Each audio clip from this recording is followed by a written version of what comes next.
Good morning. Just getting going on day 3 in the Bob. Much easier hiking than bushwhacking yesterday when you're on the official CDT. The blowdowns are taken care of. There's not as much brush because there's more traffic. Much easier.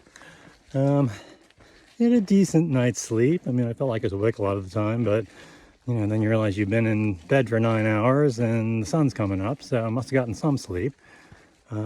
Nice campsite. Now we're going through a meadow. We're gonna climb up to Muskrat Pass, which is not that much of a climb. And then we just start dropping down in the river valley for a long time. So hopefully should be pretty straightforward on hiking, unlike yesterday, cough, cough. So you can see it's a pretty clear path, easy to follow. We're walking next to a meadow. We're kind of right on the trees inside of it. So I think it's the classic kind of meadow where everything just kind of spreads out towards the top right before the pass, because there's not enough water to really have a strong stream going. Hiking through this beautiful meadow towards the top of the pass. And what you can see is all the areas behind there that got burned out in the forest fire. All right.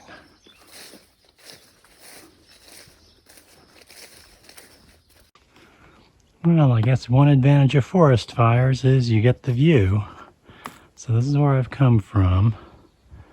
That was the peak that I kind of walked in the valley below to get back onto the CDT. And then basically I came up here, and now we're climbing up this thing. So hiking along, just got past Badger Pass. Almost started heading the wrong way until about 100 yards up I realized I was walking uphill, which didn't make any sense. What's funny is I haven't seen a single person since I left Mariah Pass. I guess it's not that surprising. Continental Divide Trail's not that popular. I'm not really in the season where you'd see anything except maybe a few late starting Sobos. And the Bob is so obscure that you don't really get any casual hikers. That's pretty typical. I mean, I'm comfortable hiking on my own.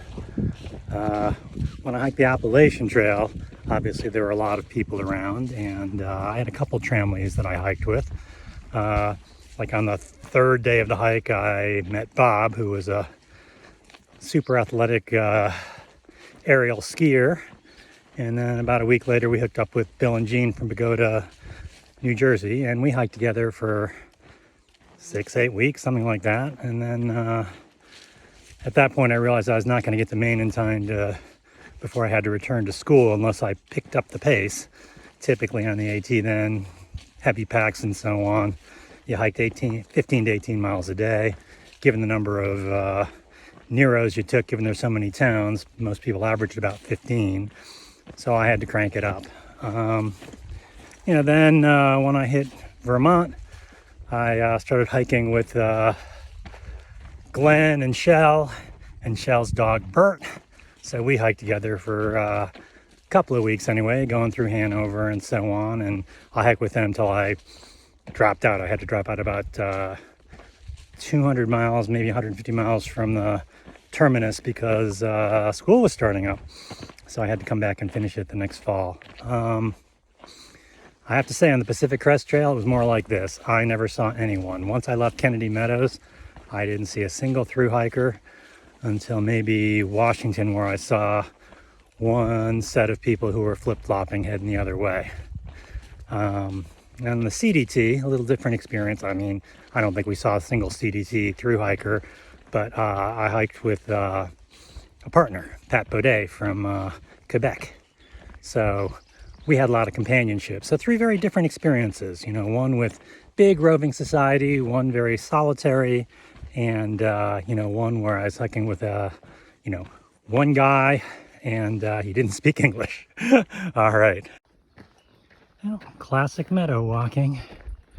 So we're just paralleling this slow moving water along here.